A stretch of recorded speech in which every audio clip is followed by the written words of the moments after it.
La Guadeloupe toujours sous tension après une nouvelle nuit d'émeutes marquée par des pillages, des incendies volontaires et autres actes de vandalisme qui ont débouché sur une trentaine d'arrestations.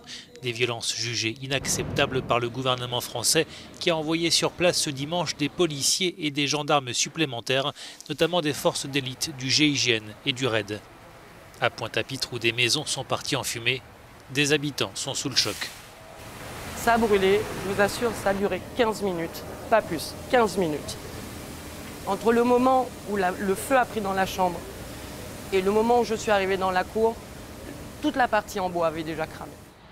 Un couvre-feu est en vigueur depuis vendredi soir en Guadeloupe pour tenter d'endiguer cette flambée de violence et de contestation, marquée également par la présence de nombreux barrages routiers sur l'île. À l'origine de la colère, le refus du pass sanitaire et de l'obligation vaccinale des soignants.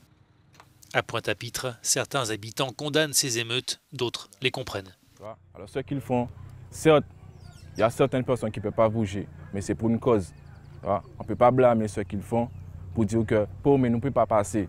C'est pour une cause ce qu'ils font. C'est pas évident. Je pense que tout part du problème du pass sanitaire.